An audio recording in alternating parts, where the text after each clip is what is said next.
La conciencia se ha desarrollado a lo largo de la historia. Tal vez vieron ustedes, si no que la semana pasada publicaron una nota en la jornada en la cual informan que descubrieron en alguna cueva por ahí de Indochina, en una isla,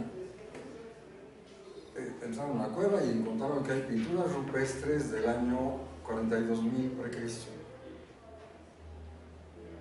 Sorprendente, hay una, por lo menos en la foto visible, una veintena de manos, son autoconciencias.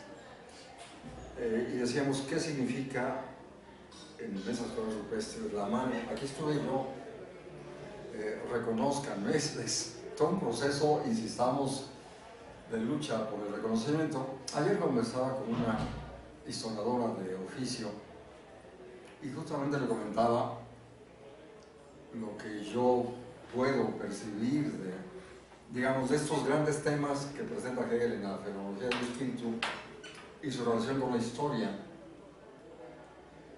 Podemos matizar muchas cosas, pero podemos al mismo tiempo decir algunos grandes temas generales. Pues toda la historia de la humanidad es una lucha por reconocimiento. Nos remontamos a esos viejísimos tiempos de lo que han encontrado en Atapuerca, 1.200.000, los neandertales que entraban a sus muertos con flores, ya tenían una cultura incipiente, pero era cultura. Y ahí quizá podemos validar la frase de Hegel, que la fórmula, bueno, en este momento no ubico, creo que en la propia enciclopedia, el espíritu no proviene de manera directa de la naturaleza, como una simple prolongación. ¿En qué sentido? De que ha sido, sí, un larguísimo camino de este devenir, tan largo como estas referentes epocales que acabo de referir. Entonces, se dan ciertos grandes desarrollos de la cultura si pensamos pinturas rupestres que expresan una conciencia del mundo, la mano, una autoconciencia, ¿no? Esos datos que refería, que han encontrado templos de 12.000 antes de Cristo. Obvio, había religiosidad con todo lo que eso implica antes de que se inventara la agricultura. Y para esos varios templos que pueden ubicar ahí en Turquía, digamos como que en una zona cercana a lo que fue después Asiria, en esa región, ahí están esos templos. Y fabricar esos templos implica disponer de un excedente económico para poder dedicar tiempo a labrar, etcétera, a llevar esas piedras por ahí. Entonces podemos simplemente deducir, se puede calcular, lo han hecho los expertos, cuántos millones de piedras y de toneladas se requirieron para las pirámides de Egipto, o cuántos millones de ladrillos para las torres aquellas de Mesopotamia, o bien cuántos jornales, cuántos días de trabajo para lo uno y lo otro, o para estos templos. Entonces podemos ir viendo ese despliegue de la, ¿cómo le llamamos? Precivilización, de la prehistoria. Y sí, un largo camino. Los expertos que trabajaron este templo de esta zona, que ahora no puedo recordar el nombre, creo que lo he referido en ocasiones anteriores, Tepe, es Göbekli Tepe, si no me equivoco. Busquen en internet, hay varios videos sobre esto, del proceso que un arqueólogo alemán fue descubriendo y después ya descubrió varios templos ahí en la misma zona. Sorprendente lo que dice, los relieves en el templo que implican que tal vez previamente el hombre se asumía como una parte del mundo natural, pero ahí ya se asume como alguien que está por encima de la vida animal. Entonces se pueden hacer todo eso. A mí me resulta enormemente interesante porque voy confirmando, y yo creo que todos los trabajos de arqueología van confirmando la validez de las grandes tesis que Hegel nos propone acá. Y comentaba este tema del reconocimiento. La guerra de Troya, ¿cómo que me quitan a la esposa y se acabó? No, pues vamos a hacer una guerra y convoco a mis parientes, reyes de toda esa zona de Peloponeso y demás, y van y hacen la guerra y demás. Es una guerra también que es lucha por el conocimiento. Podemos decir, las de Alejandro, hay que cobrarle a los persas todo lo que nos han hecho. Inspirado por su maestro Aristóteles, que también tenía todo ese resentimiento. En fin, entonces, y además algo interesante, Alejandro era hijo de una madre tracia. ¿Qué dirían los griegos? Medio bárbara. Pero si buscamos, hay también buen material, videos de arqueología sobre los tracios, pues parece que los griegos le tomaron prestado muchos elementos culturales, religiosos y del panteón de dioses y demás a los tracios. Entonces es la historia enormemente compleja, como sabemos, cada día que se descubre más, sabemos que es mucho más compleja todo esto. Y podemos hablar, sí, es el despliegue de la conciencia a lo largo de la historia que va tomando ciertas configuraciones en el terreno obvio del pensamiento, pero expresado en el ámbito de la religión y de muchos otros aspectos, la cosmovisión, ni qué decir, la cosmovisión. Y van encontrando los arqueólogos que esas extrañas piedras en Stonehenge y las que están en Karnak en Francia, y estos templos están alineados para recibir los rayos del sol en equinoccios o solsticios, etc. Entonces, justo en todo esto podemos percatarnos de esa complejidad de la historia y podemos lanzar nuevamente la polémica, que es mucho más compleja que el desarrollo de las fuerzas productivas y los medios de producción o estas cuestiones. No, la historia no se reduce a historia económica. Es lo que quiero decir. En esa historia, claro, sujeto-objeto, hay una relación dialéctica, subjetividad y objetividad. Entonces, la capacidad de hacer esas pinturas rupestres requiere de un pensamiento ya desarrollado, memoria, etcétera, habilidades artísticas. Y podemos hacer todo eso. Y entonces, yo encuentro. Les hablaba de ese libro, que no recordaba bien el apellido, de un italiano, Gargano, prologado por Sea. Malo, Sea, había pensado hasta traerlo, pero cuando me pongo a leer primero digo, qué mal prólogo, el de Sea, no comprende a Hegel, y luego ya me pongo a leer ciertos capítulos, digo, muy mal, o sea, no recuperan a Hegel y le dan el título al libro de Hegel, historiador, ¿no? Porque, bueno, uno, comprender las reflexiones de Hegel acerca de la historia, eso es una cuestión. Dos, apropiarnos de sus aportaciones para el quehacer de investigadores de la historia. Ya en la próxima estaremos hablando de la lógica. O sea, todo el trabajo de interpretación, el trabajo de hermenéutica, requiere de una lógica. Y bueno, ahí con Lefebvre podemos ir, y la lógica dialéctica no anula la lógica formal. La lógica formal es requisito indispensable para hacer una construcción coherente de pensamiento, de interpretación. Pero esta lógica, que es una lógica ontológica, me estoy adelantando, lo dije, es la lógica de la vida, es la lógica de la libertad, nos permite comprender también la lógica del devenir histórico de la libertad. Y la interpretación de grandes procesos históricos, o bueno, cualquier proceso histórico, pues requiere de conceptos y de teoría. ¿Cuáles? En esto que se llama historia, que Hegel dice, bueno, es que podemos hablar de historia desde la constitución de los estados. Antes de la constitución de los estados, bueno, creo que se llamaría prehistoria, ¿no? Entonces, los templos de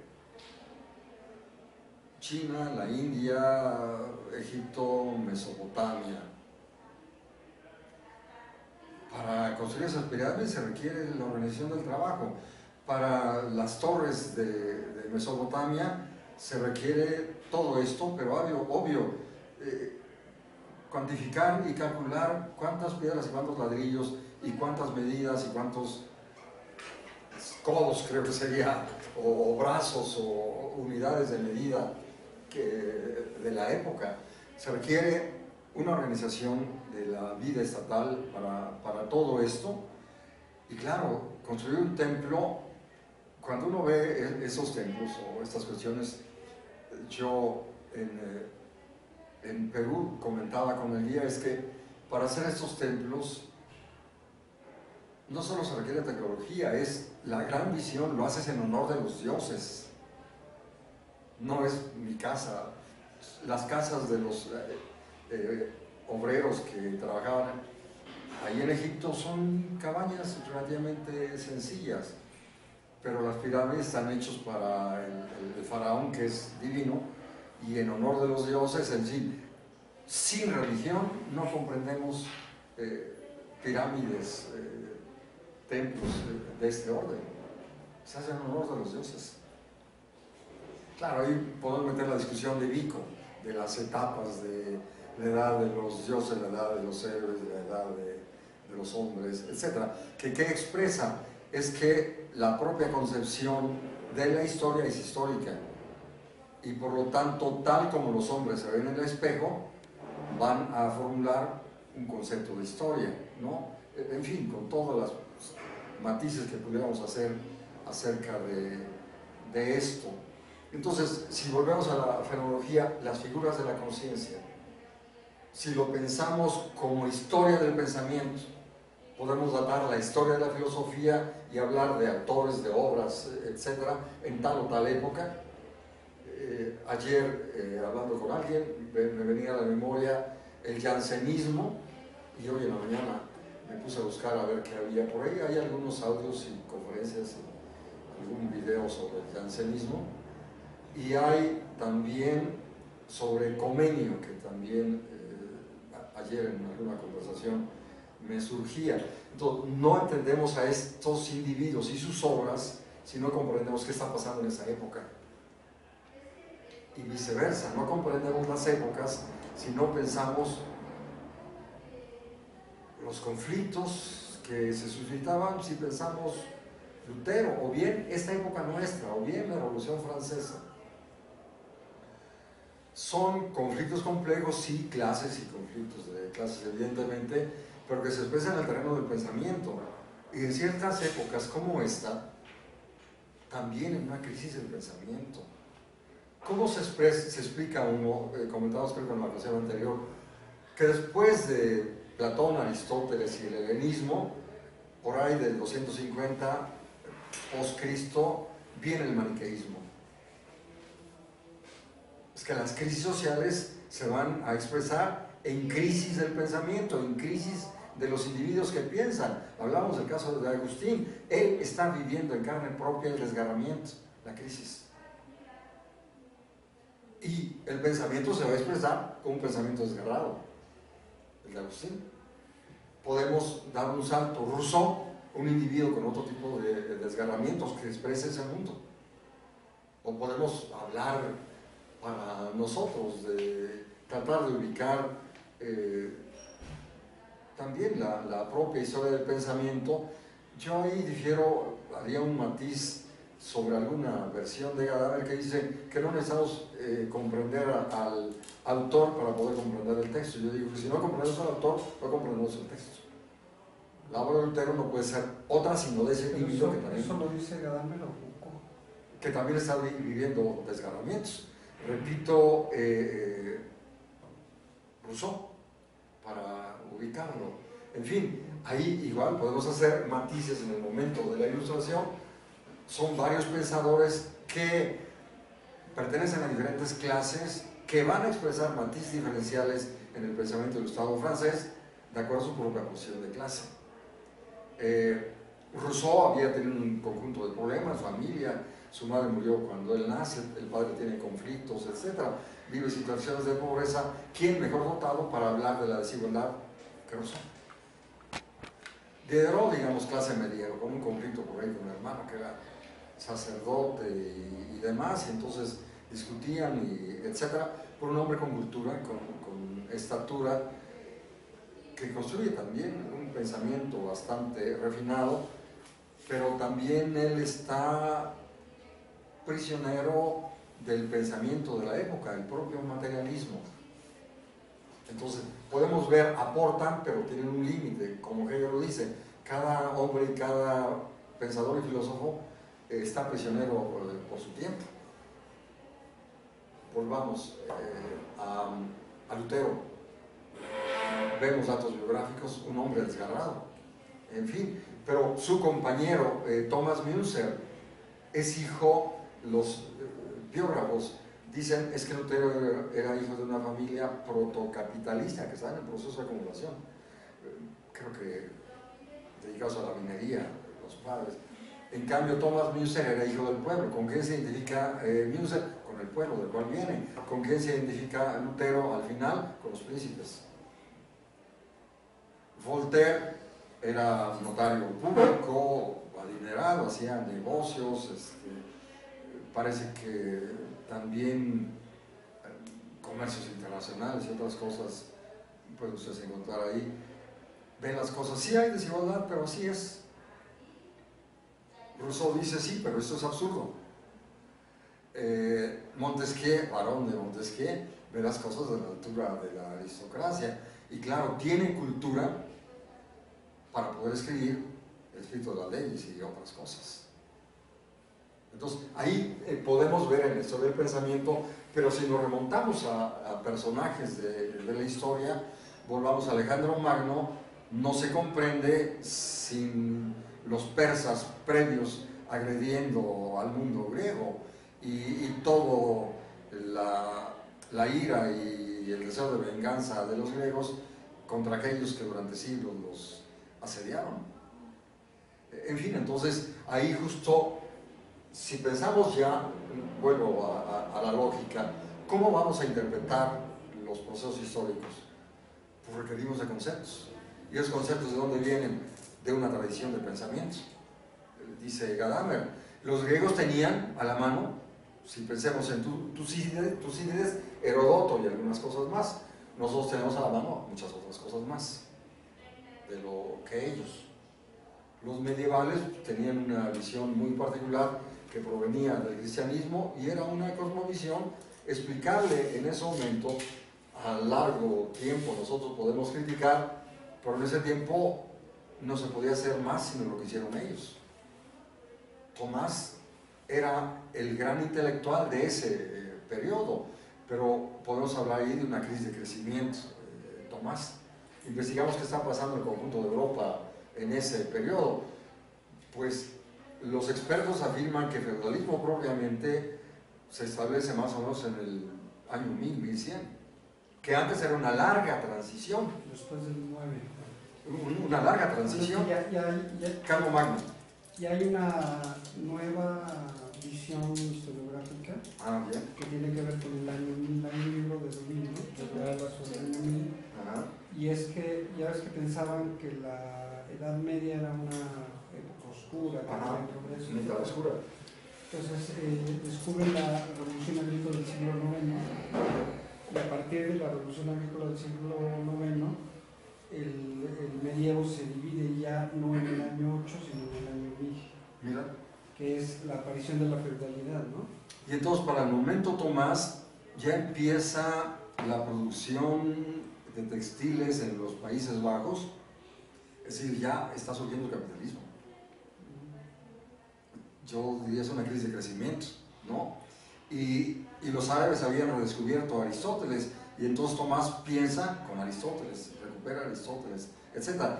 Entonces, no podemos comprender esa historia si no vemos cómo se entrelazan de diferentes maneras la historia del pensamiento, la historia de la vida cotidiana, la historia de la religión, la historia de la filosofía, la historia de la economía y la historia de procesos sociales y culturales, para decirlo de manera muy rápida. Entonces, la visión dialéctica nos permite justo una comprensión de la complejidad enorme de los procesos históricos, lo que no nos permite el materialismo, pero obvio, tampoco el empirismo.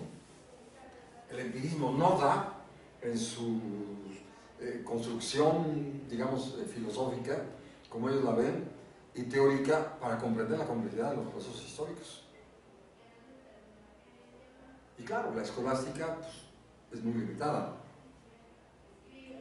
En fin, entonces ahí podemos ubicar algunas cuestiones. Bien, dado que ya sabemos que el tiempo se nos va en unas cuantas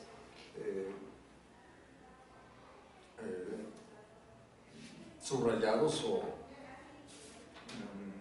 comentarios, pues a lo mejor podemos intentar una recapitulación y luego dar tiempo para aclarar.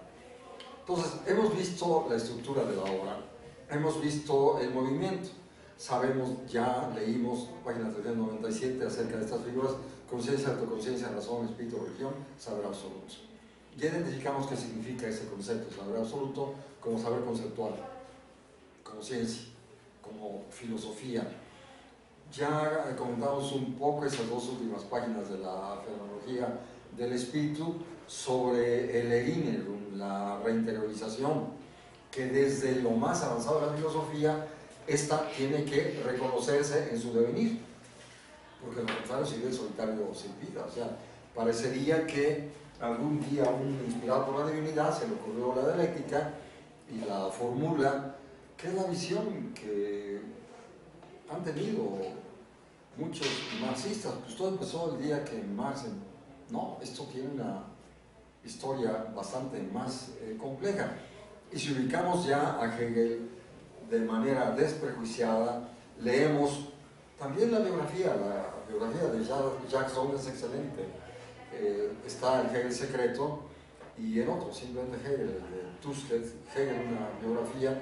Vemos el despliegue de la vida individual y cómo este hombre, en esas condiciones, ve la Revolución Francesa, vibra al calor de la Revolución Francesa cuando joven, con sus compañeros se identifica con ese proceso.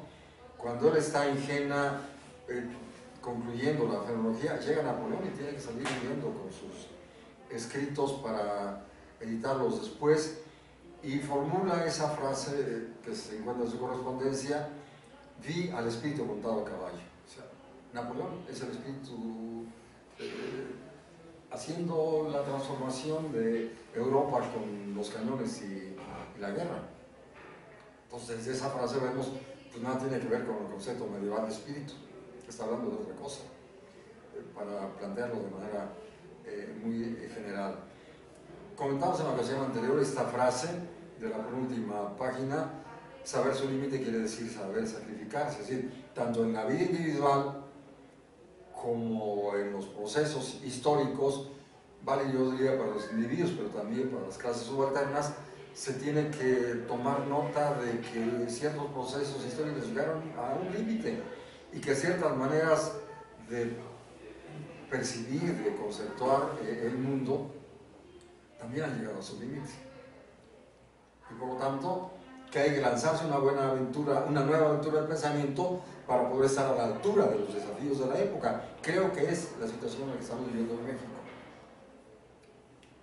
Hoy abro el periódico y veo un poco en internet, veo por ahí una nota, los panistas en la Cámara de Diputados haciendo el show, y veo algo muy rápido en los videos de Aristegui con los panistas. ¿Qué tienen en la cabeza los panistas? Tienen en la cabeza el pensamiento Juncker, de extrema derecha, de donde provienen la escolástica, algunos, un pensamiento muy limitado, maniqueísmo, los vemos en todo su discurso, es maniqueo, con una serie, llamemos, de ingredientes neoliberales, y también en plena sintonía con lo que está pasando en Brasil. Pongamos atención al proceso de Brasil. Los analistas, expertos, algunos también brasileños, me están enviando por ahí también alguna información, están hablando del papel perverso de los medios tecnológicos de comunicación para generar una enorme confusión, fanatismo, etcétera, y demás. Yo les cuento, también ayer me comentaban por estas noticieros, creo podrían denominarse, que llegan a través del celular. Están generando pánico. ¿Saben lo que hacen? Y entonces me dijeron, parece que ayer una mujer, otra vez en Ecatepec, mató a golpes a sus hijos. Bueno, Internet fue hace 30 años. ¿Por qué los medios lo están promoviendo de esa manera? Hace unas cuantas semanas o meses hubo una tormenta de arena en no sé qué país del norte de China y la arena cubrió totalmente y el pueblo desapareció. Voy a Internet y no es cierto. Igual me comentan, acaban de descubrir apenas hace unos días en no sé qué lugar de Tailandia ciertos especímenes como que homínidos, más o menos. Voy a Internet y hace como 30 años descubrieron tal. ¿Qué están pretendiendo? Generar pánico. Entonces, si leemos, habíamos hablado de Neumann, Franz Neumann, judío que vio el fascismo, que tuvo que salir de los compañeros de la escuela de Frankfurt, amigo de Marcuse. ¿Cómo domina el nacionalsocialismo? Con el terror. Hay que tener el pueblo aterrorizado para poder dominarlo. ¿Qué están haciendo en Brasil y en México? El terror. Y es tanto el terror empírico de asesinatos, etcétera, en las calles de México y Brasil, como el terror televisado o que nos llega a través de videos para tener a la gente. Y se está generando, la psicoanalista me lo comenta, y creo que tiene razón, una psicosis colectiva.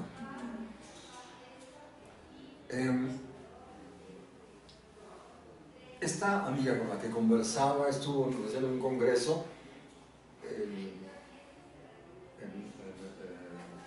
en Hidalgo, en Pachuca, donde había latinoamericanos, entre otros un brasileño, y comenta, los negros votaron mayoritariamente Bolsonaro, también los sin tierra, también grupos indígenas, también grupos de jóvenes, también grupos de gay y muchos millones de pobres. ¿Qué significa? Una enorme confusión de estos sectores que ya están sufriendo las consecuencias de su votación. Sabemos que en ciertos periodos de la historia la humanidad intenta suicidarse. Hay relatos hasta la Biblia y el Evangelio que nos hablan de cuestiones de este orden. Aquí parece que la clase dominante está dispuesta a llevarnos al exterminio si fuera necesario para mantenerse ellos en el poder y seguir disfrutando de lo que han acumulado y robado en todo el planeta, los neoliberales. Entonces, ahí, para poder enfrentar eso, requerimos un pensamiento fino que esté a la altura. Yo diría, esto se llama dialéctica. Una izquierda tradicional con un materialismo primario, con un maniqueísmo pseudomarxista o leninista, con una escolástica leninista y pseudomarxista, no pueden dejar de fracasar. Si comparamos PRD con PT en Brasil, hay un gran paralelismo. Están hablando de una gran corrupción del PT. ¿Cómo van a mantener autoridad gramscianamente y hegemonía, autoridad moral sobre el pueblo, si hacen tales cosas? Vamos a fracaso del PRD.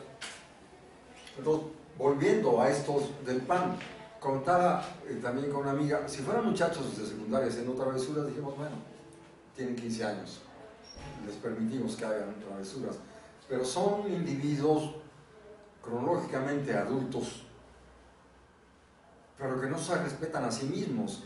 Hay una frase de Horkheimer en Teoría Crítica, supongo que es el texto de la función social de la filosofía, dice, la razón no va de mano del poder, invirtiéndola. la derecha no puede actuar con la razón. En tiempos de Hitler y Mussolini, la derecha era irracionalista. Podemos leer los discursos de Mussolini y los discursos de Hitler y sus ideólogos. Un discurso absolutamente irracional. Es lo que está haciendo la extrema derecha en el mundo, en Brasil, en México. No pueden con la lógica formal. Nosotros podemos discutir con lógica formal, y yo creo con Lukács que o Gramsci, las clases subalternas, primero, su destino está en juego. Por lo tanto, están obligados a pensar de manera aguda, elevada, filosófica, para tomar conciencia, y las clases subalternas están necesitadas de apropiarse del gran legado de la filosofía, del pensamiento y la lógica. La clase dominante se da el lujo del irracionalismo. No puede ser racional la clase dominante. Está fanatizada y está fanatizando. ¿A dónde están llevando al mundo? Vean el caso de Brasil. Vean esas intervenciones que resulta interesante. Puedo criticar a los morenos, que no viene al caso, no tenemos tiempo para hacerlo, pero están haciendo un buen debate en la Cámara de Diputados. Entonces están probando fuerzas, dan un paso, en fin, veamos esto del banco, simplemente, y los banqueros dicen, pero ni un quinto, no suelto ni un quinto, quiero seguir apropiándome de todo y disfrutando del dinero ajeno y cobrando comisiones por cualquier cosa.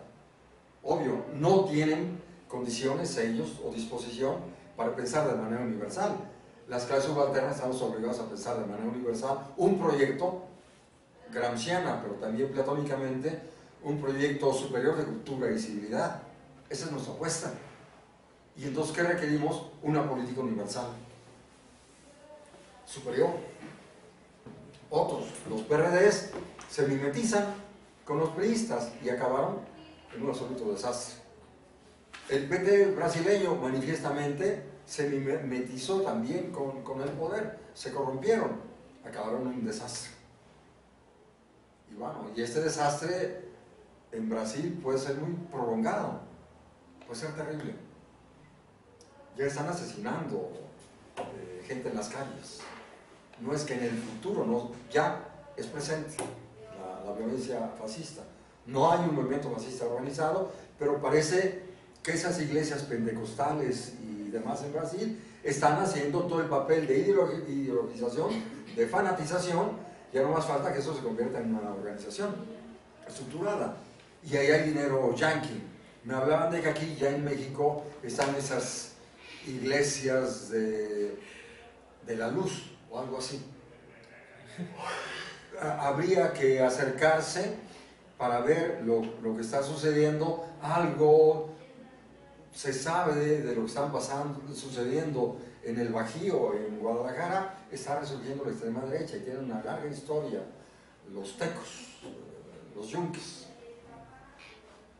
porque está enraizada. Un cuate mío de Colima trabajó estas cosas. Está enraizada en los criollos, en la visión criolla.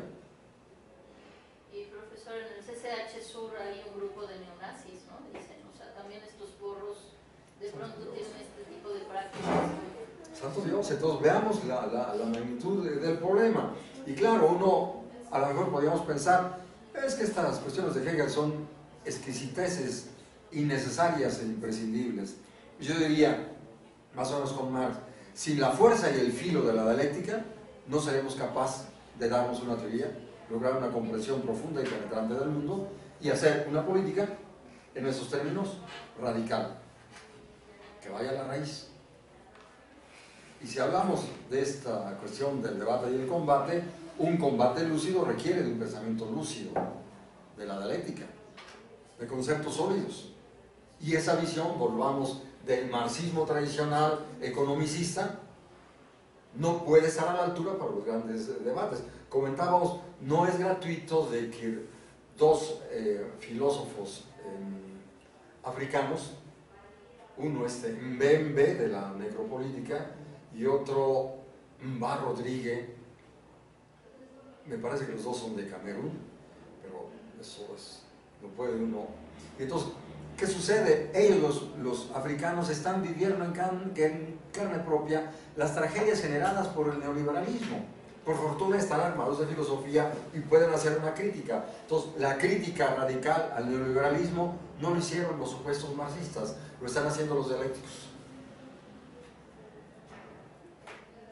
Porque ese marxismo tradicional no tiene conceptos, elaboraciones finas para poder desenmascarar la patraña del discurso neoliberal. En cambio, con Gramsci, con Bloch, con Benjamin, con Adorno, con Marcuse, y lo que han aportado algunos otros, podemos ver el debate de la actualidad, podemos desenmascarar todo aquello y podemos construir un proyecto superior para la construcción del futuro. Entonces, no es un pensamiento prescindible el de Hegel. Comentaba, bueno, no es gratuito, uno está reflexionando sobre las tragedias y demás, y creo que les referí que en estos congresos de Buenos Aires y de Chile hablaba con colegas latinoamericanos, entre otros colombianos, y yo le decía a uno de ellos, es que es la radicalidad de nuestra tragedia la que nos obliga a radicalizar el pensamiento. Y esto que está sucediendo en Brasil, claro, podría poner sobre la mesa otra pregunta. Una alumna de posgrado, y ahora doctora, nieta de italianos emigrados, comentaba en algún momento, ¿cómo es que en Italia se produce una teoría muy fina y sin embargo el poder lo tiene Berlusconi? Es que Berlusconi es dueño de la televisión. Entonces nosotros aquí podemos discurrir de cuestiones filosóficas, pero los propietarios de la televisión y los que deciden lo que se dice y lo que no se dice en los noticieros tienen mayor capacidad de organizar el pensamiento colectivo que nosotros.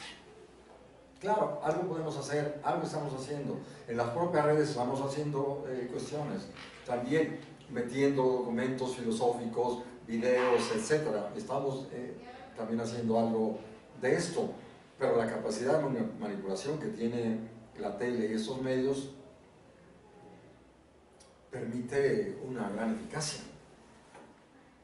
En fin, pero claro, quizá ahí podemos preguntarnos, lo está haciendo también la izquierda europea. Jean-Marie Bazin, que fue mi director de tesis, escribió con un filósofo, entiendo, puede ser politólogo, Sarka, un libro que le llamaron, si no me confundo, Hacer un nuevo anticapitalismo, y habla de la necesidad de desmontar todos los trucos del neoliberalismo, del pensamiento neoliberal y demás. O sea, no todo está perdido, tenemos cosas que hacer, pero para poder tener, repito, el filo del pensamiento, requerimos del filo y la profundidad y solidez de la dialéctica. Espero que con esto logre comunicar algunas de esas cuestiones. Y bueno, con la intención de recapitular, entonces tenemos las figuras de la conciencia. De hecho, no hemos entrado a la fenomenología, apenas ha sido presentación. Yo ambicionaba que ustedes pudieran entrar al texto, vamos, si enseguida logramos algo. Tenemos ya la visión general de la que hemos estado insistiendo: conciencia, autoconciencia, razón, espíritu, religión, saber absoluto. Destacamos en uno y otro capítulo ciertas cuestiones. En el caso de la razón, yo les señalaba cómo en esa página 209 nos lleva al terreno de eticidad cuando está hablando de la razón. Y luego a estos temas que elaboran con grandes obras de la literatura universal, el Fausto, el Karl Moor y el Quijote. Decíamos, ¿qué significa eso? Es que la historia de la razón no se da por fuera de la historia de la cultura, sino cada uno de estos momentos de la historia de la cultura está posibilitando o imposibilitando el despliegue de la razón. Hoy estamos viendo cómo esta crisis genera obnubilación, genera maniqueísmos, genera depresión, genera abatimiento. Entonces, esos procesos psíquicos se van a expresar en el terreno de la filosofía. Hace quizá una treintena de años, algún filósofo que no acabo de ubicar, Finkielkraut o algo así, se apellidaba el hombre, la derrota de la razón. A ver, ¿qué queremos decir con eso? Yo podía hablar de la derrota de ciertas formas de pensamiento primario. Podríamos ubicar la derrota de un pseudomarxismo primitivo, primario, materialismo, para ubicar, pero la dialéctica no ha sido derrotada. Porque esas formas de pensamiento, empirismo, racionalismo, volvamos, posmoderno, no tienen altura de la dialéctica. La posmodernidad jugó trucos para engatusar, post, y con ese prefijo de post, olvídate de los grandes relatos, describe lo que ves, y no tomaron nota muchos de que es un discurso exactamente paralelo al de Augusto Comte, y les dan juego, y cayeron en el truco, y cayeron en la trampa, etc. Y apenas están dando cuenta que ese pensamiento generó una enorme ola de escepticismo y de nihilismo. Entonces, no es un pensamiento inocente. Pueden haber pensadores inocentes que no saben lo que hacen y que las lanzan en modas de este orden, pero tenemos nosotros que identificar a qué corresponde tal o tal forma o estrategia de pensamiento y a dónde nos conduce.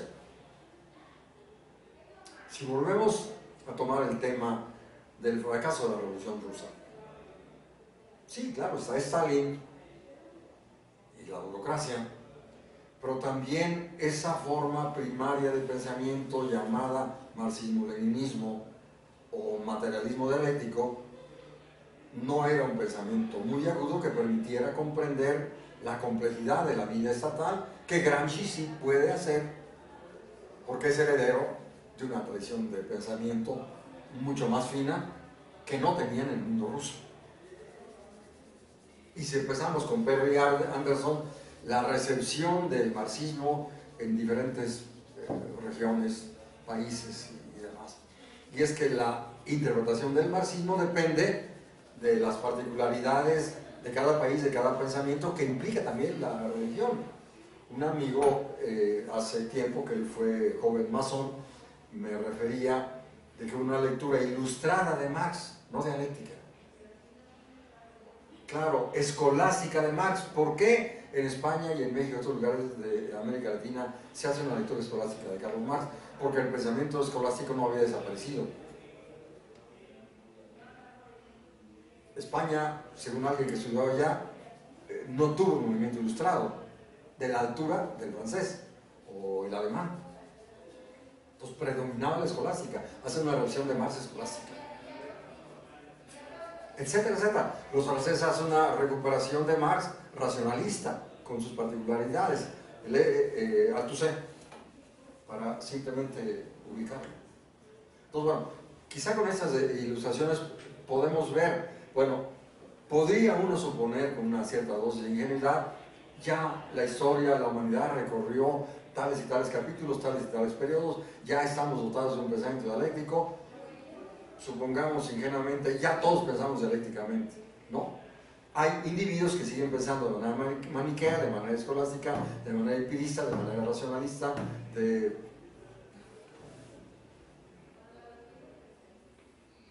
y los vemos en su acción. Hablaba de este individuo reivindicando Stalin en el Congreso de Sociología de Orizaba, y los vemos en uno y otro lugar. ¿Qué tiene en la cabeza? ¿Cómo tiene organizada la cabeza? Pero igual podemos pensar en estas dimensiones mucho más complejas, que veo casos por ahí con frecuencia. Es un tema que han trabajado los psicoanalistas y es un tema que también de pronto he razonado, reflexionado a mí en mi propia sesiones de psicoanálisis. Yo diría, dime qué relación tienes con tu padre y te diré cómo valoras a los grandes teóricos. ¿Me explico? Si tu padre era un hombre autoritario, te vas a someter a un teórico y lo vas a tomar como una divinidad. O sea, hay algunos marxólatras, yo los llamaría marxistas, que están sometidos a ese Dios llamado Carlos Marx, que inventaron ellos, que representa la figura autoritaria de su propio padre. Por supuesto que es motivo para sonreír, pero es algo perfectamente real. Yo he visto, y podría poner ejemplos de muchos, y uno le rasca a ver qué relación tenía con el padre. O sea, hay toda esta cuestión de la transferencia. La transferencia no solo se da con personajes vivos a los cuales les transferimos las características de la personalidad del padre, sino también en el terreno propio de la teoría. Inventamos un Dios llamado Carlos Marx o cualquier otro, o llamado Aristóteles para el medievo, etcétera, etcétera. Y entonces creo justo sí que el pensamiento dialéctico nos permite una visión más fina, y ahí podría remitirme a Horkheimer. Tiene un articulito que publicaron primero en español en este libro llamado Sociológica, Ideología y Acción, y concluyen más o menos diciendo así: reservamos el concepto de ideología para un saber que no tiene conciencia de su dependencia. ¿Qué significa? Un saber que no puede autocomprenderse, eso es ideología. Yo pienso así, ¿por qué? No sé, pero sí pienso, eso es ideología. El que no es capaz de explicar por qué piensa como piensa.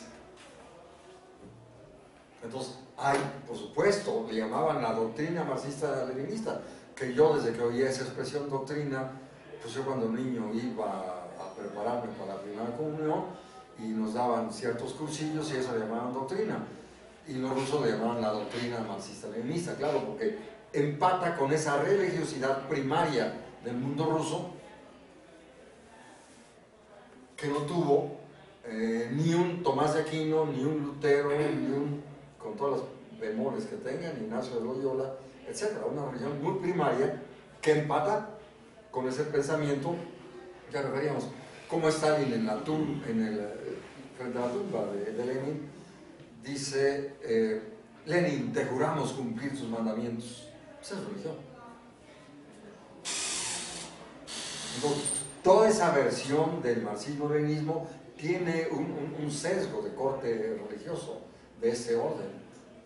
Y los vemos que siguen reivindicando ciegamente a Lenin o esa forma de pensamiento, y creen que piensan dialécticamente porque se saben 4 frases, la unidad y lucha y 3 o 4 cosas más que todos hemos oído. No, la dialéctica es algo más complejo, y para seguir insistiendo, la fenomenología del espíritu nos permite comprender el devenir de la conciencia en esta serie de configuraciones, nos permite ponernos en una situación de comprender el saber absoluto y por lo tanto de pensar dialécticamente. Claro, tenemos que valorar lo que significó la lógica, y eso es tarea próxima.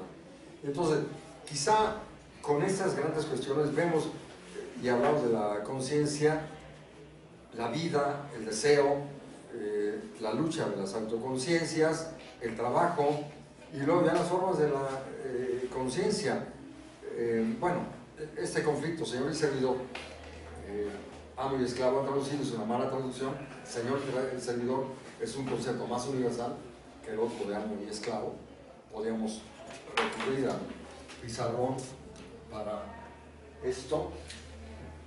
Herr, Señor, y Knecht.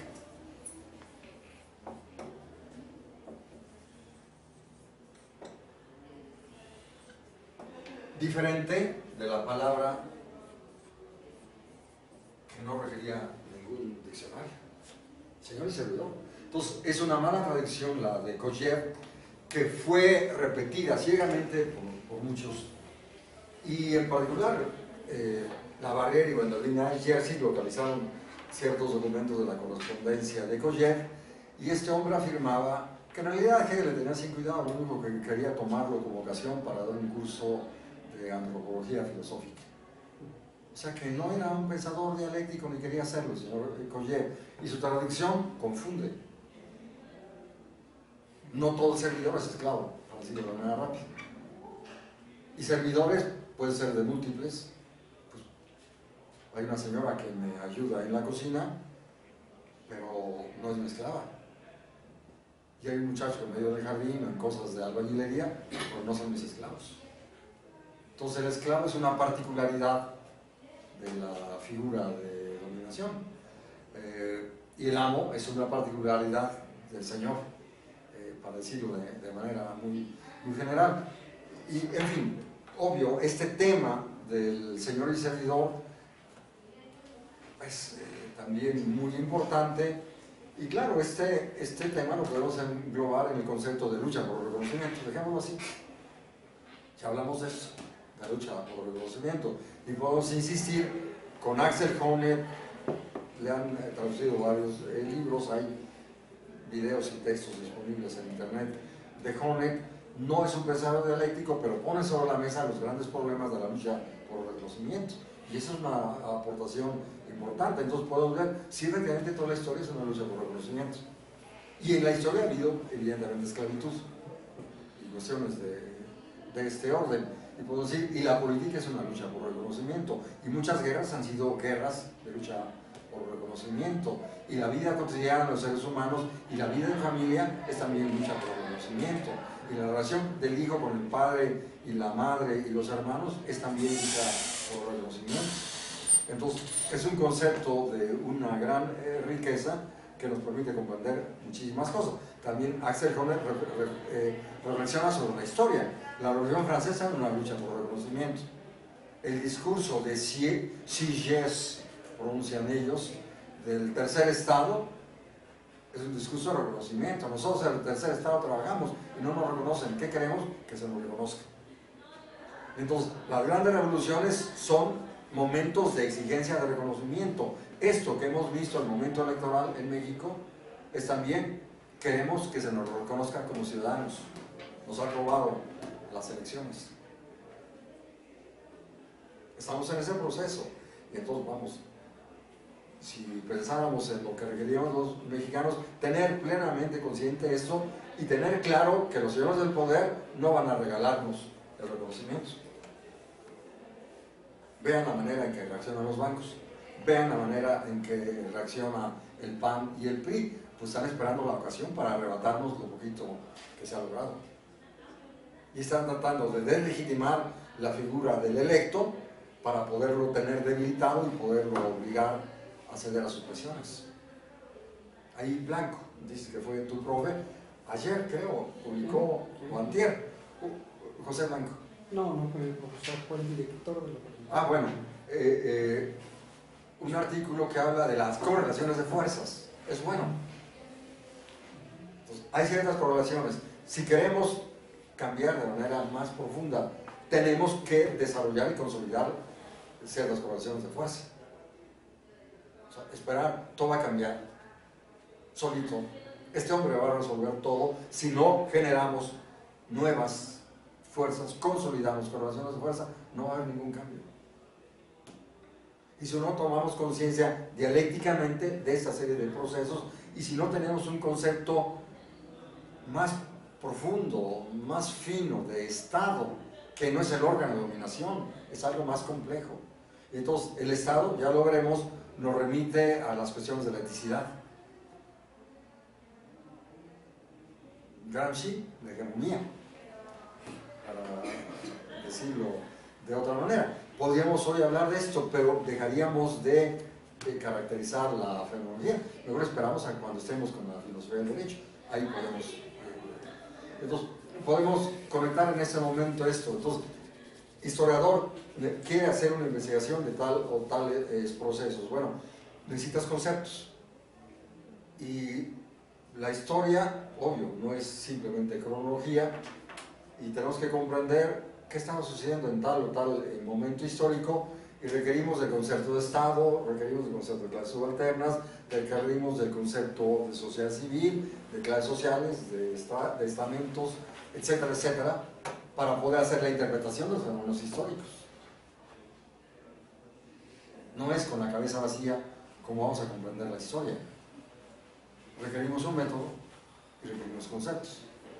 Y ahí podría lanzar de una vez, a manera, digamos, de provocación para las próximas lecturas de la lógica, al final, en la idea absoluta, discurre sobre el concepto de método y dice, el método es el automovimiento del concepto. ¿Qué quiere decir con eso? Entonces, claro, necesitamos comprender qué es el concepto para Hegel. Y claro, Hegel está hablando del concepto en términos simplemente lógicos. ¿Cómo vamos a formular conceptos acerca de la vida humana y de la vida estatal sin el concepto de Estado? Entonces, esos conceptos universales de la lógica se van a expresar como conceptos de la vida estatal en la filosofía del derecho. Un filósofo francés que murió, de Keyvan, muy lúcido, escribió un libro al que dio el título Hegel y la eticidad, y participó con aquel equipo de filósofos que hicieron un seminario alrededor del año 80 o previo sobre la ciencia de la lógica, lo convirtieron en un libro, y ahí en el sistema de la eticidad nos dice es que la filosofía del derecho está construida con el andamiaje de la ciencia de la lógica. Claro, pero la ciencia de la lógica tiene como presupuesto y premisa a la fenomenología del espíritu. ¿Verdad? Que no comprendemos la lógica, y lo dice en la propia lógica, en varios pasajes, dice, ya vimos allá en la fenomenología, ya hablamos. Recuerden que en la fenomenología vimos tal, entonces no comprendemos la lógica si no comprendemos la fenomenología. Y no comprendemos la filosofía del derecho si no comprendemos todo esto. Y claro, el historiador no podrá tener conceptos para comprender la historia si no comprende esa lógica. Automovimiento del concepto, bueno, pero se trata de una lógica ontológica.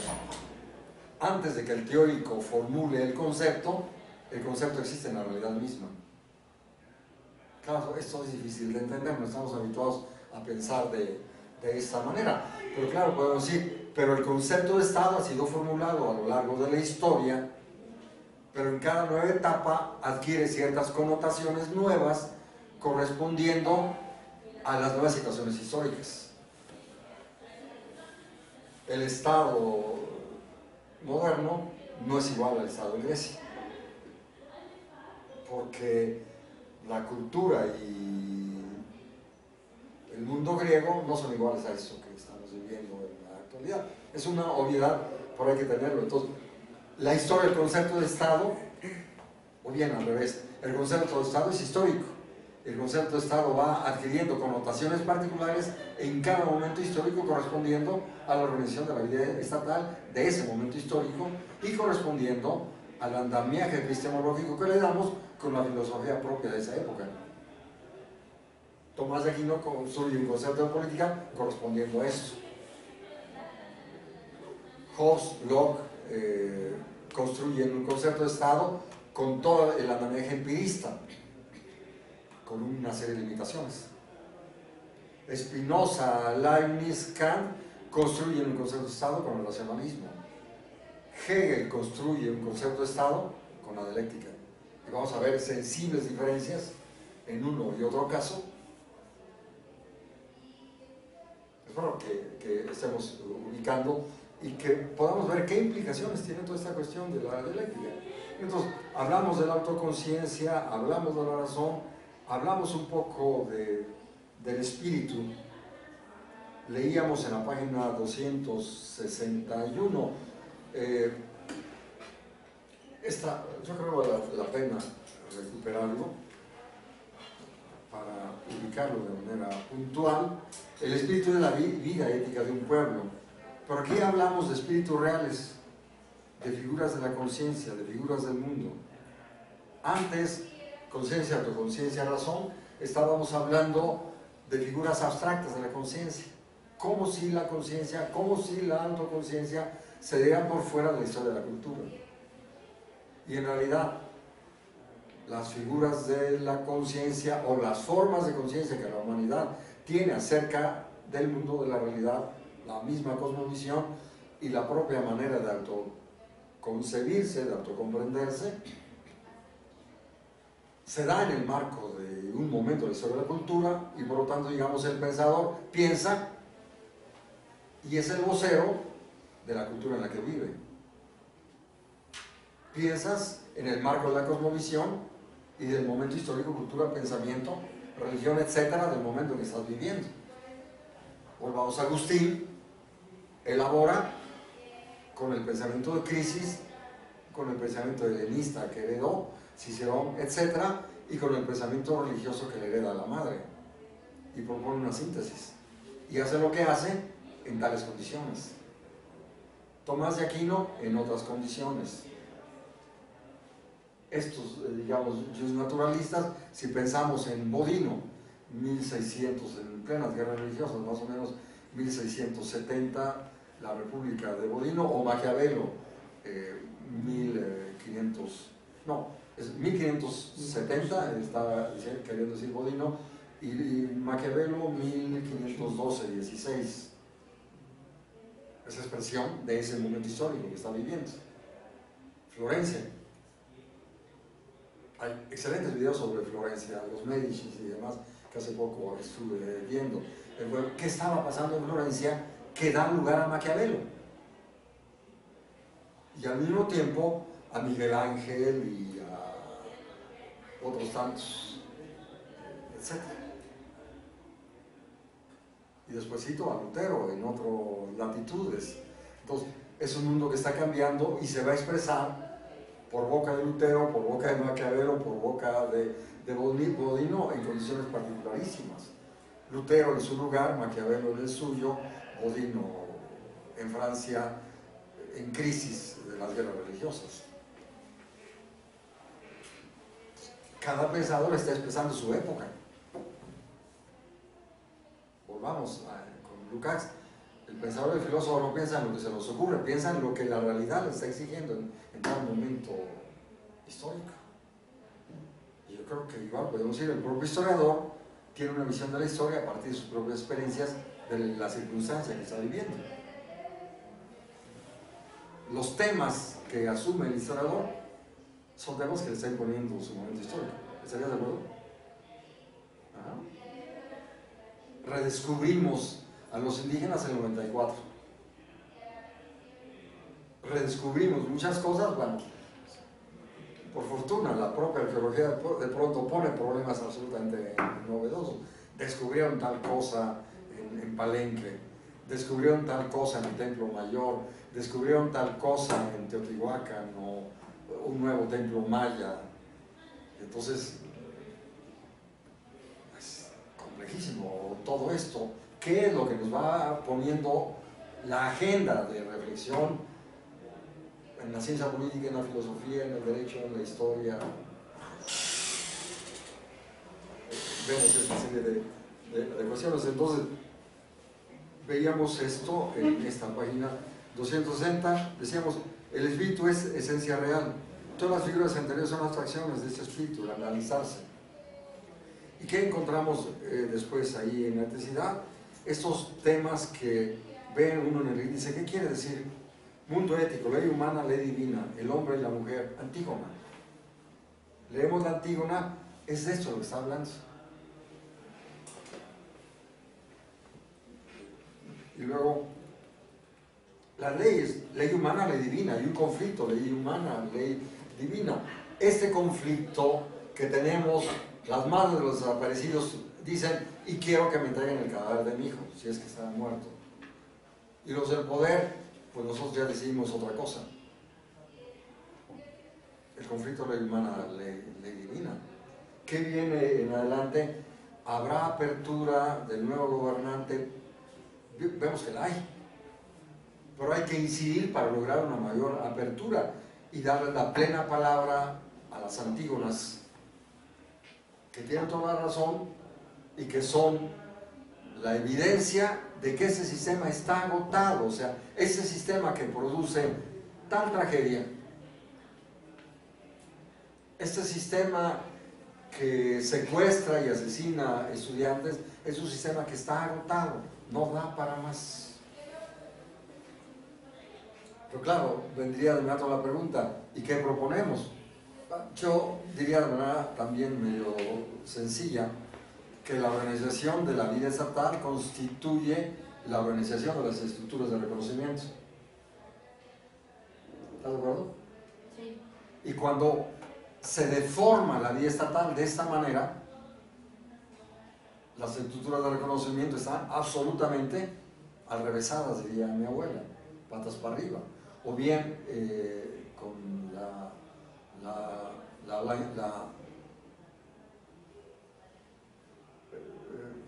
este personaje de Alicia, el país, el mundo al revés, estamos en un mundo al revés. Yo en esa experiencia escribí justo una carta a la CONADI. Están las cosas al revés, los que deciden, los que demandan que se aplique el reglamento, los castigan. Los que violan el reglamento, los premian. Por todos lados vemos el país y el mundo está absolutamente enrevesado. Se violenta el reconocimiento. Y entonces los pueblos originarios demandan, los zapatistas queremos reconocimiento. Y los dueños de las mineras que tiraron toneladas de ácido a los ríos, blancos, racistas, etcétera, pues no, tú eres un indio, a ti no te reconozco, porque eres indio. Pero ¿qué expresa? Decíamos, es que yo doy a otro reconocimiento y en ese reconocimiento implico la manera en que yo me veo a mí mismo. Si al otro le digo, tú eres un animal de raza judía o indígena o negro, estoy expresando que en el espejo me veo como un animal. Yo veo en el otro la animalidad, el color de la piel y el pelo. No veo la espiritualidad, la cultura. ¿Me explico? La manera en que califico al otro expresa la manera en que me califico a mí mismo. Vean todo esto que estamos viviendo en la actualidad. Vean estos que hacen su ridícula marcha demandando su aeropuerto. Y uno ve las fotos. ¿Quiénes son? Sí, son los fifís, son los güeritos de Polanco y demás. De otro lado está el pueblo, sí, pero son indios. Esos no merecen ni ser tomados en cuenta. Entonces, seguimos viendo ese discurso de, si consultas eres antidemocrático. Nosotros que no consultamos, que organizamos el matadero y robamos, etcétera, y que queríamos imponer el aeropuerto, nosotros somos los democráticos. Una absoluta incoherencia del ABC de la lógica formal. ¿Cómo? El que consulta es antidemocrático. Yo que no consulto, soy el verdadero democrático. Absolutamente absurdo, es irracionalismo. Pero con ese racionalismo, Mussolini hizo lo suyo, Hitler hizo lo suyo, todas las dictaduras han sido irracionales. Pinochet hizo su dictadura en nombre de la democracia. El PRI, en sus discursos hablaba siempre de democracia, de la Revolución Mexicana, nada más fácil. Los estalinistas hacían lo que hacían a nombre del proletariado, absolutamente absurdo. Entonces, ahí vemos un conjunto de incoherencias que no solo son pequeños problemas de matices de la lógica, de inconsecuencia con el silogismo, sino son caracterizados lo que Lukács en su libro sobre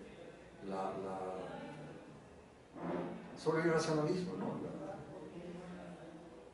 La razón, ¿cómo se llama? El otro de Lukács, ¿no? En fin, podemos dejar claro, podemos criticar también al propio Lukács en ese sentido, pero sí podemos ver todo eso que hicieron Hitler, Mussolini, etcétera, es irracionalismo. Manipulan con irracionalismo. Lo que estamos viendo hoy, a estas clases dominantes en Brasil y en México, manipulan con irracionalismo. Y los yanquis están promoviendo una manipulación universal con el irracionalismo. Trump, irracionalismo, por todos lados. ¿Cómo construir un futuro de libertad sin lógica? Pues nosotros requerimos de la lógica y la razón y la filosofía. Es lo que afirma Bloch, insistamos. La filosofía tiene que comprometerse en la construcción del futuro.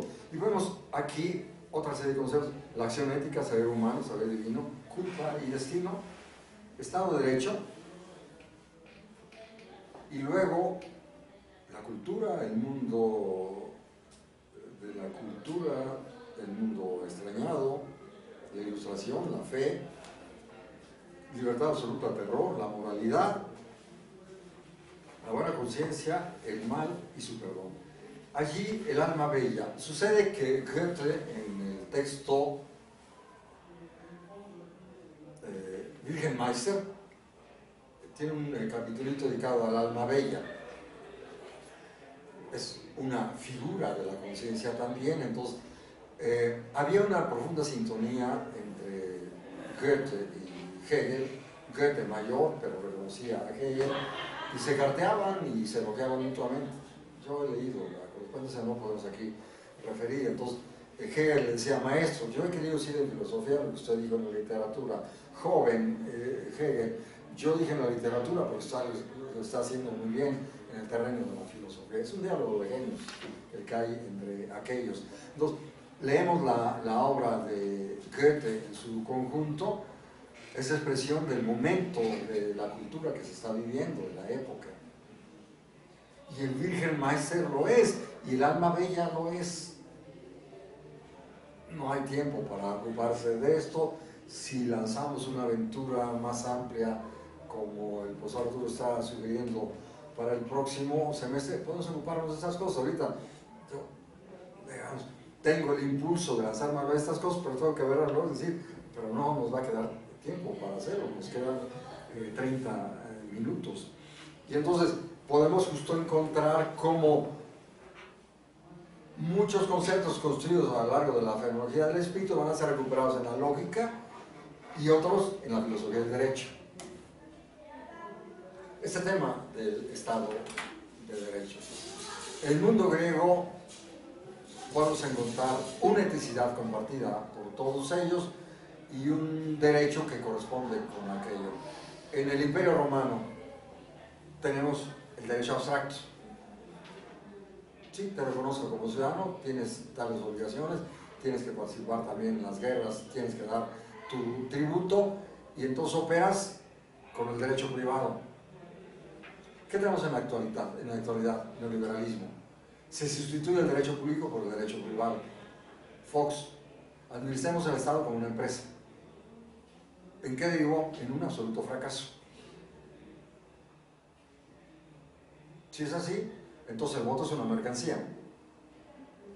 La rational choice. Y entonces el proceso electoral es un proceso de mercado. Una enorme confusión del Estado y la sociedad civil. Resultado, no podían dejar de fracasar. Veamos otra, hemos visto estos días notas en la prensa, toda esta cuestión del tráfico de órganos humanos. Cada uno de nosotros es una mercancía y nuestros órganos son una mercancía, y el mercado demanda órganos humanos. Secuestran, asesinan, destripan niños y adultos para venderlos en el mercado de órganos humanos. Esa es la máxima realización del neoliberalismo. Pensando en esa visión, la verdad del amo es el esclavo, pues la verdad del neoliberalismo es la muerte y la miseria que ha generado. Esa es su verdad. No hay una lógica formal en lo que estoy afirmando, es que esto es lógica especulativa, que no riñe con la lógica formal, porque nosotros podemos reconstruir todo eso que está sucediendo y encontrar de manera puntual. En la gubernatura de Peña Nieto se construye un banco de órganos humanos en Toluca, y a partir de ahí se dispara el tráfico de órganos humanos y por lo tanto la desaparición de niños y la aparición de cadáveres vacíos, destripados. ¿Qué resultó? La tragedia en el mundo rural es una absoluta tragedia. La semana pasada se reunieron agrónomos en Chapingo, discutieron y saben, conocen el país, lo han recorrido, que la agricultura es una catástrofe hoy en México. ¿Y qué hacer? ¿Cómo asegurar el futuro, la distribución de alimentos? Se tiene que reconstruir. Querían convertir a los campesinos en pequeños empresarios, absoluto fracaso. Los convirtieron en miserables. Y algunos de los hijos en mulitas que distribuyen droga, y algunos se convirtieron en sicarios. Obra y gracia del neoliberalismo, todo esto. Entonces, veamos cómo la dialéctica y este pensamiento nos permite discurrir sobre fenómenos muy complejos que el sociólogo ordinario no puede, que el antropólogo ordinario, a lo mejor igual puedo decir el historiador ordinario, el positivista, no puede comprender estas cosas. Y ustedes identifican bien a los historiadores positivistas, no pueden comprender procesos complejos. Su paradigma positivista no les permite mucho refinamiento, tampoco los materialistas. Insistamos. Entonces, Estado de Derecho es esto. Redúcete aquí, lo único que funciona es el derecho civil. Ya no eres ciudadano, ahora eres espectador. Nos arrebataron la ciudadanía. Estamos exigiendo que se nos reconozca como ciudadanos. ¿Lo lograremos? Bueno, lo logramos. Si no le damos fuerza filosófica a nuestras demandas, no vamos a llegar muy lejos. El tema, ni qué decir, de los derechos humanos, si no le damos sustento filosófico a todo esto, pues bueno, entonces aceptamos que somos mercancía y que cada otro ser humano es susceptible de tratarse como mercancía, de esclavizarse, y las mujeres de ser secuestradas para ser vendidas en el mercado de la prostitución, para ser alquilada en el mercado de la prostitución. Es monstruoso lo que ha producido el neoliberalismo. Está anulando todos los logros históricos, civilizatorios y éticos de la humanidad. Entonces, ¿qué? ¿Aceptamos que todo es mercancía? Entonces, ustedes y yo somos mercancía.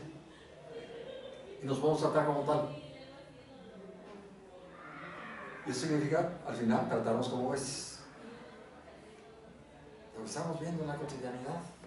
Entonces, lo que estoy tratando de destacar, cómo esta elaboración compleja de estos conceptos permite comprender cuestiones que de otra manera no. Cuando Ayotzinapa, después de estar contigo ahí en el castillo de Chapultepec, esa misma tarde hubo una sesión, ahí estuvo Thais también, ¿no? En una instalación de la UACM, y por ahí alguien habló de Antígona, un profesor dice, Antígona se produce cada 100 años. Y digo, no, hoy se están multiplicando las Antígonas. Este sistema está fabricando Antígonas. Y ahí están las madres de los apellidos, son las Antígonas. Pero eso no lo comprendes del materialismo, del empirismo. Y conversaba con alguien, pues otros pueden corromperse. Las madres no se van a corromper porque lo que está en juego son sus hijos. Y eso no se vende, y lo están declarando. Las madres tienen una profunda y potente fuerza ética que no tienen muchos otros, que no tienen los del PRD, que no tuvieron los del PT. Es una fuerza ética. Y una fuerza ética de transformación que está exhibiendo que ese sistema ya no puede permitir la construcción de una vida civilizada, de un auténtico Estado de Derecho, de un auténtico Estado. ¿Qué implica un auténtico Estado? Implica el reconocimiento de la ciudadanía y dar lugar a que los ciudadanos decidan qué es lo que está en juego esto. En todos estos días, aeropuerto, banco, los empresarios dicen nosotros decidimos, los ciudadanos decimos nos toca decidir a nosotros, porque en términos de ciudadanía no nos importa la cuenta bancaria. Vemos, son conceptos complejos. Y bueno, apenas puedo insinuar, no puedo decir muchas cosas más.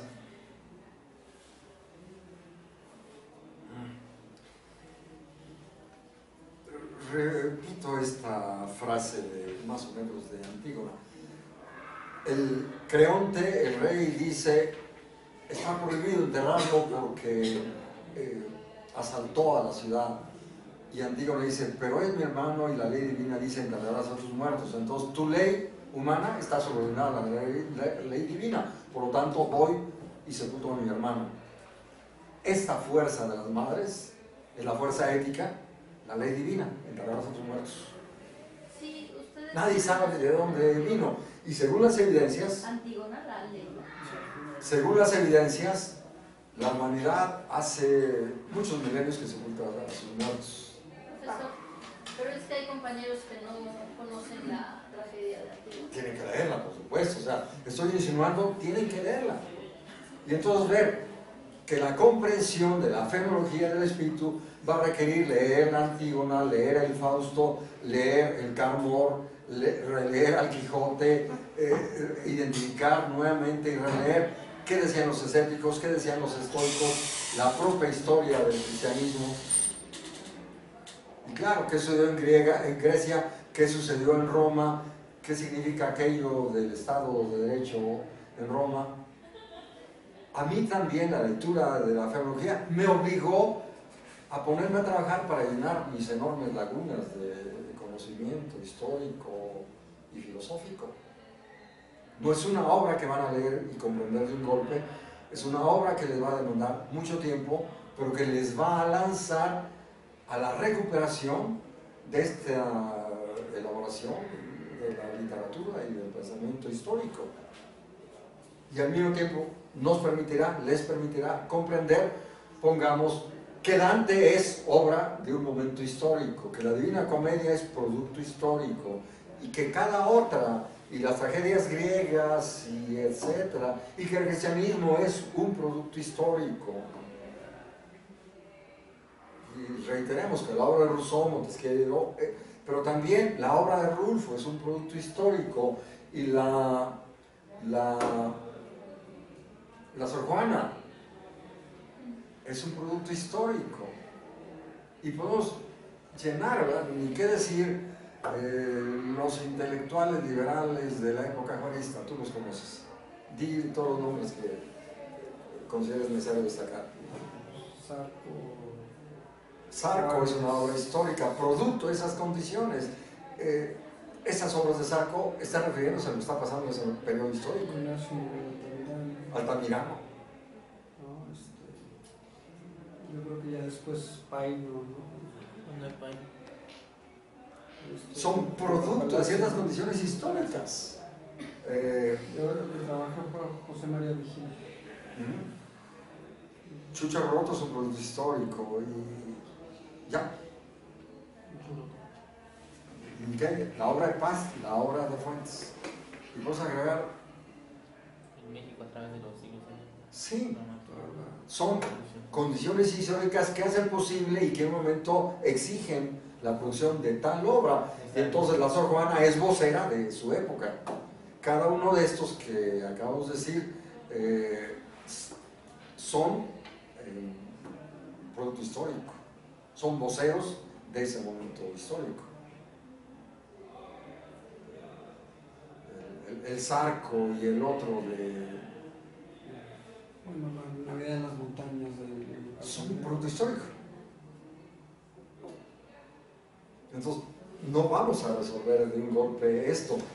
Vamos, si ustedes se dan por aludidos como invitados a la lectura, y si hubiera yo logrado realmente estimular, provocar la lectura, señalando la enorme importancia de esta obra, pues bueno, a ustedes les toca comenzar a trabajarla. Fíjate que hay un paralelismo interesante, porque Schiller, Goethe, o quizás Hegel, son el presagio de la formación de Alemania. Es decir, en algún momento se dice, ¿no? O sea, ¿en qué momento se constituye una nación? En el momento en que tiene la capacidad de generar una literatura nacional y una historia nacional. ¿Cuál es el momento, cuál es la importancia de Altamirano, Sarco y todos ellos? Que generaron una historia nacional y una literatura nacional. Y una identidad nacional. Por lo tanto, hablas el mismo lenguaje. Entonces, a partir de que hablas el mismo... O sea, la vida de las montañas o el Sarco es tratar de hablar un lenguaje nacional. Y si decimos León Portilla, consolida esa identidad nacional. Matos Moctezuma está colaborando. Acá estás entrando en una discusión en la consolidación de nuestra identidad nacional. En fin, ahí... Aquí hay una crítica muy profunda a la demografía. Bueno, con todo lo que lo pueden criticar, contribuyó. Hay matices que se pueden discutir. Los especialistas, contribuyó.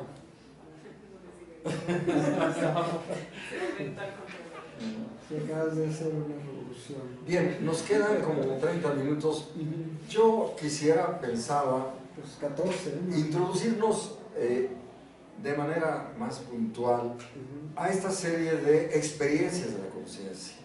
Decíamos, tenemos certeza sensible, percepción, entendimiento, y allí simplemente observando el índice de certeza sensible, objeto, sujeto, y podríamos corregir lo que hicieron, relación sujeto-objeto.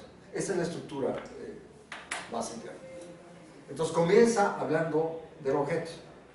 La conciencia supone que la verdad está en el objeto y desarrolla esa experiencia, se agota y se percata que la verdad no está en el objeto. Y si fracasamos en esa experiencia, ¿y ahora qué hacemos? Pues vamos a ver, tal vez estemos equivocados y entonces la verdad se encuentra en el sujeto y hacemos la experiencia del sujeto y la agotamos y encontramos que la verdad no está en el sujeto. Y entonces concluimos que la verdad está en la relación del sujeto y el objeto. Ni solo en el objeto, ni solo en el sujeto, sino en la relación sujeto-objeto. Podemos poner el ejemplo que él pone, un grano de sal. Pues la observo, que es ya en la percepción, pero resulta. Es blanca, es cúbica, es salina. ¿Por quién te dijo que es salina? Yo la probé. ¿Y quién te dijo que es blanca? Yo la vi con mis ojos. ¿Y quién te dijo que es cúbica? Pues la estuve observando. Es la relación sujeto-objeto. ¿No? Más o menos, intentamos hacerlo de manera muy simple. Yo suelo jugar cuando hablo de estas cosas.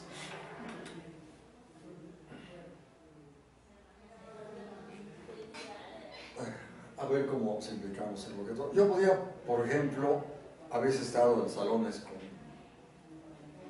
grandes ventanas donde se ven jardines o árboles, y yo les puedo decir, vean ustedes fijamente el pizarrón. ¿Qué ven?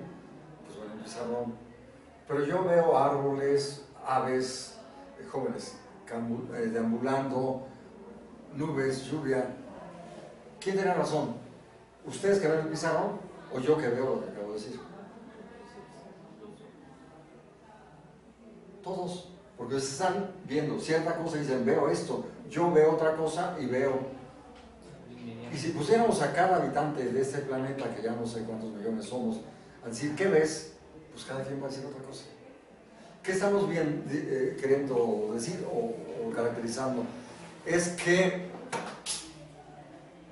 la individualidad, cada individualidad ve cierta cosa que no la ve la otra individualidad.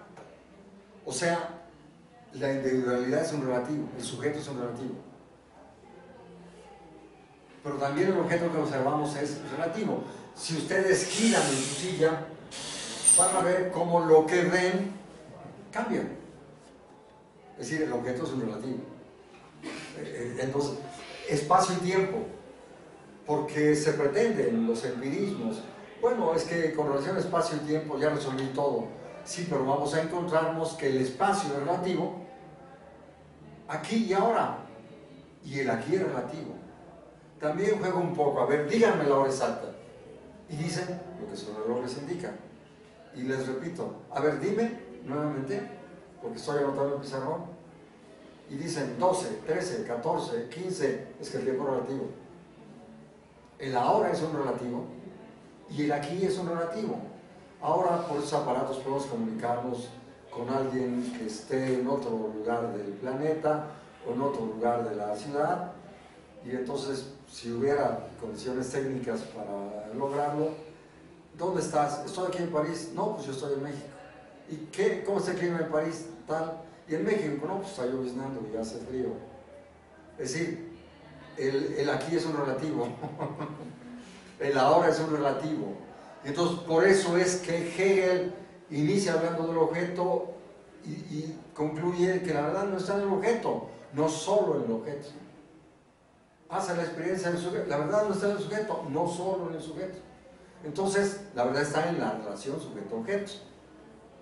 Y cuando descubrimos esto, agotamos la figura de la conciencia y nos abrimos a una nueva figura.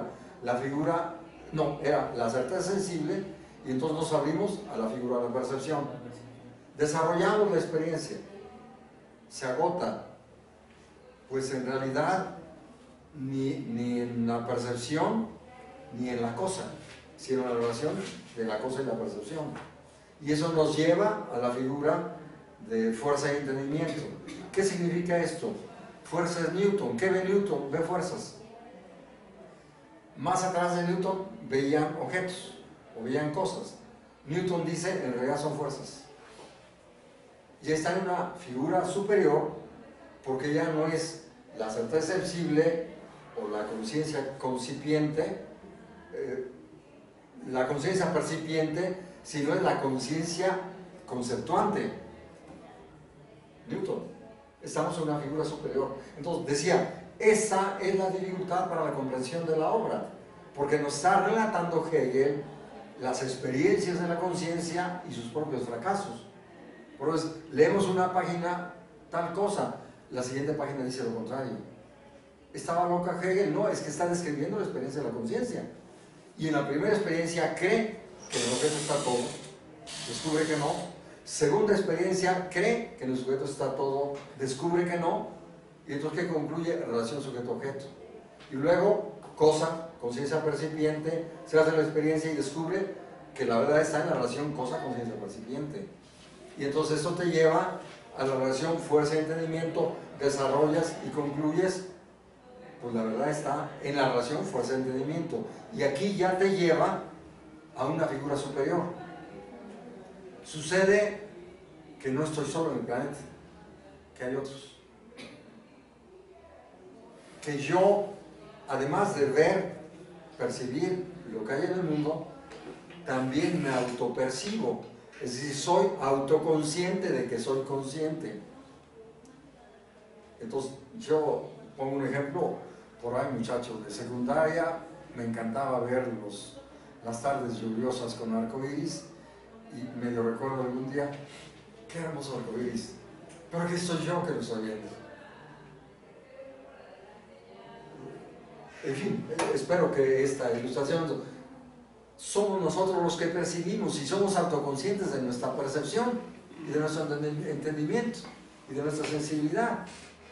Pero además, como autoconciencia, no estoy solo, hay otras autoconciencias. Es mi amigo, mi hermano con el cual estamos viendo el arco iris, o son mis amigos, y veo a otras autoconciencias con ciertas particularidades. Con el amigo jugamos y todo lo que se quiera, pero vemos otras autoconciencias que no son iguales. Qué hermosa está esa chava. Y entonces esto ya es otra dimensión, la dimensión también del reconocimiento en la relación de pareja y la dimensión del deseo que encontramos allí en la autoconciencia. Y yo comentaba en la ocasión anterior, no se destaca suficientemente cómo Hegel está hablando, la autoconciencia es vida. Soy autoconsciente porque estoy vivo. Cuando esté muerto dejaré de ser autoconsciente. Y mi experiencia como un ente vital, vivo, es la que me lleva al deseo y a la lucha de las autoconciencias, a la lucha por el reconocimiento y a la constitución de una pareja y al conflicto, etcétera, que se resuelve en luchas efectivas. Y en la historia uno se convierte en amo y otro en esclavo. Y eso va a dar como resultado el trabajo. Y eso dará como resultado el despliegue de las conciencias. Y decíamos, qué casualidad que Epicteto era esclavo y se convierte en filósofo. Yo tengo una duda. Cuando estaba leyendo esto de la conciencia y la autoconciencia, no he llegado aún en el apartado donde él habla de la cultura, pero sí me llama mucho la atención cómo resuelve él la cuestión de la autoconciencia en el peso de la cultura en las prácticas sociales. Porque, bueno, ya llevándolo a una cuestión, digamos, como actual, hay, por ejemplo, tradiciones que seguimos sin ser un fenómeno totalmente social, ¿no? Entonces, o sea, me llama la atención, mi pregunta sería, o sea, ¿qué papel juega la cultura, ¿no? En este proceso de autoconciencia y de libertad? El concepto de cultura en Hegel se formula con el concepto, la palabra Geist, espíritu. La cultura es el espíritu. Y referíamos a esa frase que formula en las lecciones de filosofía de la historia, donde dice: nada ajeno a la acción del hombre forma parte del espíritu. El espíritu es hecho por los hombres. Entonces, la cultura es obra humana, obra de las generaciones que nos precedieron. Y cultura es la cocina, el mole, el chop suey y todo lo que se nos ocurra. Eso es cultura. Cultura es un libro, cultura es la arquitectura, las pirámides, la punta de flecha, el arco. Cultura es el lenguaje. Entonces, claro, nosotros, Benjamin, en el texto este sobre el lenguaje, dices que no se puede separar el lenguaje de la cultura, como pretendían los estructuralistas, que por un lado está la cultura y por otro lado el lenguaje, y un concepto no dialéctico de cultura, el de Levi-Strauss, y de lenguaje, para decirlo de manera muy general. Benjamin apunta a una inseparabilidad. No había leído todavía Hegel, al parecer, en el momento que se está escribiendo, creo que el año 16, el texto sobre el lenguaje. Y claro, nosotros podemos verlo de manera más amplia también si aprovechamos la lectura de la obra de Freud, Malestar en la cultura. ¿Cómo se desarrollan esos procesos culturales? Esa obra del malestar es finísima, compleja, y muestra este proceso contradictorio de la cultura que se va a expresar en procesos de orden psíquico, pero también, si lo vemos acá con Hegel, Fenomenología del Espíritu, podría haber puesto el título Fenomenología de la Cultura, pero es eso lo que... entonces, las figuras de la conciencia de los humanos son expresión de esa fenomenología del espíritu. Es decir, no piensas porque quieres pensar de tal manera, piensas, repitamos a Gadamer, es que el teórico no elige la teoría, y la teoría es la que elige al teórico, en el sentido de el individuo se convierte, usemos esa expresión medio tuseriana, en soporte de lenguaje, de cultura y de pensamiento, pero no de gratis. Repitamos la ilustración. ¿Por qué Rousseau escribe el discurso de la desigualdad y por qué eso no lo escribe ni Montesquieu ni Voltaire? Diderot sí habla de la explotación en sus textos políticos. ¿Por qué Rousseau? Porque vivió en carne propia la experiencia de la desigualdad. Muere la madre, el padre tiene conflictos, etc. Se queda con el tío y no pasa una infancia. Era un individuo neurótico, resultado de esa infancia. ¿Por qué el pueblo italiano, en una situación de crisis, las clases subalternas, fabrican a Gramsci como vocero de las clases subalternas? Y otros fabricaron una vez a Mussolini como vocero de la clase dominante y manipulador de la clase subalterna. No es gratuito. Ya refería a esta frase de la publicidad hace 40 años: póngase camisas de tal marca, va con su personalidad, en el sentido de la teoría la asumimos porque no da respuestas individualizadas y porque corresponde con cierta constitución ética previa de la cual somos producto. Yo, en esa presentación con los amigos que discurrieron sobre el 68, y lo había comentado con mis amigos previo, yo no sería el que soy si no se hubiera atravesado el 68, sería otro. A muchos de nosotros nos fabricó el 68, pero nos fabricó de manera diferenciada, según la historia precedente, la individualidad y familia y eticidad de la cual provenimos. Es que quizá la duda que tiene, ¿cómo te llamas, perdón?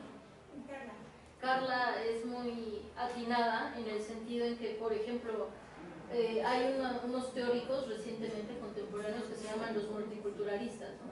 Taylor, y es como el que abandera, pero digamos que es una corriente importante, sobre todo canadiense, que recuperan a Hegel con el supuesto de que Hegel al plantear que la conciencia es resultado de su entorno cultural. Eso quiere decir que por eso existen diferentes visiones del mundo, de acuerdo a los planteamientos éticos o jurídicos, porque pues así como los indígenas en Canadá tienen ciertas visiones del mundo, se tienen que respetar y son igualmente válidas que la sociedad en la India o que la sociedad occidental, ¿no? Entonces ese es como el planteamiento y la recuperación. Sin embargo, dejan de lado que Hegel no nada más dice somos producto de la historia y esa conciencia es producto de su entorno cultural, que no puede ser de otra manera. Lo que consideramos bien o mal proviene de cómo nos han enseñado acerca de qué es lo bueno o qué es lo malo, ¿no? Pero Hegel dice, sin embargo, los individuos, o al menos así se plantean en la modernidad, son capaces de realizar un juicio acerca de las normas que los rigen, acerca del orden político establecido, Entonces ahí lo que falta es un peldaño más que sí da Hegel, que es tenemos al menos la posibilidad de pensar de manera crítica eso que se nos está planteando culturalmente. Las mujeres tenemos la posibilidad de pensar que si así como vivieron nuestras madres, su matrimonio es una manera como nosotros estamos de acuerdo o nos gustaría vivir para nosotros, ¿no? Eso no quiere decir que como una varita mágica los individuos van a decidir que mañana ya nadie va a comer carne o que las esposas se van a rebelar frente al trabajo doméstico, ¿no? No, los cambios que Hegel tiene presente en que son muy lentos, muy paulatinos, pero eso no quiere decir que el Estado que está planteando Hegel no ponga sobre todo esa posibilidad como la más importante, que los individuos tengan la capacidad de determinar que las leyes que los están determinando son racionales, es decir, les parecen convincentes, están convencidos en que actúan no solo por la fuerza, sino por la convicción interior de que es lo más razonable, lo que ellos están de acuerdo, que ellos se sienten reconocidos por ese orden. Entonces eso es muy complejo, pero sin embargo podemos ver que la fuerza de Hegel llega hasta tener una visión mucho más completa que la de los multiculturalistas que actualmente están presentes en el pensamiento, ¿no?, relativista contemporáneo. Sobre eso, dos cosas. Veremos en la lógica, cuando trabaja el concepto, dirá más o menos esto. Frente a lo que había dicho la lógica formal, aquí hablamos de una lógica ontológica. El universal está presente en cada individualidad. O sea, cada individualidad es al mismo tiempo particularidad y universalidad. En el terreno del pensamiento, el universal habla por boca de los individuos. Pero si ubicamos otra vez a estos ilustrados franceses, pero hay unos individuos que tienen, por esa historia singular que han vivido, tienen características, sensibilidades y capacidades diferenciadas según las circunstancias singulares que vivieron. Entonces hay algunos que pueden ser voceros más explícitos y plenos de la universalidad que otros. En ciertos momentos de crisis, esto de los indígenas, yo comparo, claro, hay que ver que hay obvio diferencias específicas. Hoy los indígenas, al decir paren a su maquinaria infernal que está destruyendo la ecología, incluyendo el proyecto Bolsonaro en Brasil, quiere arrasar con el Amazonas, y sin duda los indígenas le van a decir no. Y entonces ellos se están convirtiendo en los voceros de un proyecto universal para el futuro. ¿Cómo se explican que 12 tipos siguiendo al carpintero de Nazaret fueron fundadores de un proyecto de transformación histórica de una nueva eticidad que después fue absorbida por el imperio y dio lugar a una nueva etapa histórica del desarrollo de la humanidad? Claro, no se sabe bien a bien qué hizo el de Nazaret en los 15 años en que no supo nada de él, y se deduce que a lo mejor fue a la India o que etcétera. O sea, sin duda que esa visión que propone ese individuo no la inventó. Si, como dicen, era verdadero, si verdadero hombre, bueno, toda la segunda parte era verdadero hombre, y por lo tanto vivió como todo verdadero hombre, lo que implica que la María Magdalena él la veía como hombre, para destacar más lo obvio allí. Entonces, ¿qué hizo ese jovencito durante esos 15 años? ¿De dónde sacó esos conceptos? Claro, algo el pueblo judío había sacado. Si comparamos el libro de los muertos con el discurso de Moisés, ¿dónde aprendió Moisés? Allí, en casa del faraón. ¿Dónde aprendió Jesucristo? Pues no sabemos con exactitud, tendríamos que hacer filología para poder ubicar de dónde sacó tales conceptos, pero podría insistir, no fueron inventos suyos. Entonces, tomó del ambiente de laicidad del imperio, con ciertas particularidades de quién sabe dónde, de ahí tomó estos conceptos. En esa frase de Hegel, del estoicismo, solo podía surgir una época de sugestión y servidumbre universal, pero también de cultura universal. Yo diría lo mismo para el cristianismo. Solo puede aparecer una religión universal y un Dios universal en condiciones del imperio universal. ¿De dónde estudió ese hombre? Pues todavía no se sabe. Que si los esenios, que si llegó a la India, pues el imperio llegaba hasta allá. Y hay evidencias que hubo algún pelotón del imperio romano que llegó a China y a otros lugares. Era imposible que el de Nazaret hubiera recibido lecciones de algún budista o quién sabe qué. Entonces ahí hay muchas interrogantes que todavía quedan pendientes, pero esta frase que acabo de referir de la lógica, el universal se expresa en los individuales o viceversa, la acción del universal, del singular, es también la acción del universal. ¿Cómo se logró que un individuo llamado Alejandro Magno se convirtiera en actor de un proyecto universal? Y luego un tal Julio César, con todas las particularidades. Y luego un tal Agustín, un individuo que expresa la crisis de todo el viejo mundo y que lanza una nueva aventura del pensamiento. Y así podemos seguir. ¿Cómo es que un tal Zapata se convierte en vocero para un nuevo proyecto? Podemos ahí dejar simplemente como esbozado cómo es, podemos hablar de los actores de la Revolución Francesa o de la Revolución de largo proceso, Winstyle, para cuando comienza ya la quiebra del Estado inglés, ¿no? Era el ideólogo, el dirigente de los niveladores y ¿qué querían los niveladores? Nivelar, y los otros, digamos, eran paracaidistas que iban a sembrar ahí terrenos ajenos y se convierten en ideólogos. ¿Cómo es que un tal Gandhi se convierte en vocero de un nuevo proyecto? Y puedo seguir viendo. ¿Cómo es que un tal Mao Zedong, con todos los memorias y todas las críticas que queremos hacer, cómo es que un tal Lenin y un tal Trotsky se convirtieron en voceros de aquello? ¿Cómo es que un tal Hidalgo y un tal Morelos?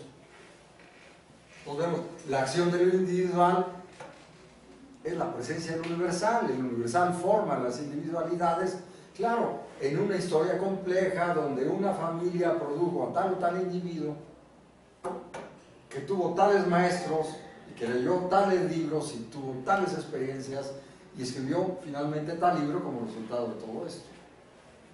Ahí vemos en esta lógica ontológica, dialéctica, herramientas metodológicas para dar cuenta de la enorme complejidad de estos procesos históricos. Y esto, porque frente a este multiculturalismo, podríamos preguntar, ¿y quién formula conceptos más universales que puedan subsumir a los otros? Ahí hay una pregunta que podemos discutir después, ¿no? Pues parece que en ciertos momentos, y lo están viendo muchos otros, pues estos indígenas, cuando fui a Chiapas con algún antiguo alumno, me dice, es que estos indígenas son un reservorio de cultura, arrinconados allá en la selva, ahí están guardando su cultura, esperando una nueva oportunidad para expresarla. y están los mayas y están los incas, y parece que ya comienzan a decir, aquí estamos, les mandamos reconocimiento, ustedes ya fracasaron y ahora nos toca hablar a nosotros. La Rigoberta Menchú.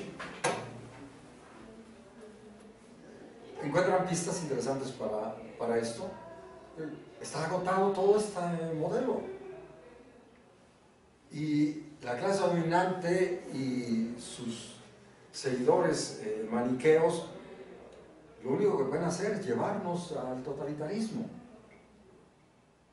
El PAN se está constituyendo en un proyecto totalitario. Con su historia de yunques que le precedieron. Véanlos actuar allí, no razonan. Maniqueos. ¿Pueden ellos construir el futuro? No, ellos solo pueden construir el pasado. Allí hay un concepto de Ernest Bloch. Habla de la no contemporaneidad. Diego Cervantes de Ceballos en realidad corresponde a la colonia. No puede ser constructor del futuro. Los panistas corresponden también al pasado, tal vez algunos al porfiriato. Podemos hacer una ubicación más fina. No pueden ser constructores del futuro. Hitler, Mussolini, Pinochet, Victoriano Huerta, Victoriano correspondía al pasado, etc.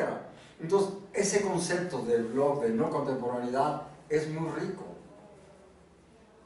Los nazis no podían construir el futuro. Hicieron algo desastroso, monstruoso. ¿Cómo? ¿En qué texto está? Esta de la no contemporaneidad, luego te lo ubico. Lo maneja en diferentes textos, te lo ubico luego, ¿no? Bien, con eso podemos dejar, y bien, decimos, pues no ambicionan que logren comprender esto de un golpe, esto les va a demandar buscar la Antígona y todo lo que acabamos de decir, reestudiar a los griegos, a los romanos, el propio medievo y la historia de la religión, etc. Y claro, los ilustrados, y leer a Kant, y Schiller, y Goethe, y entonces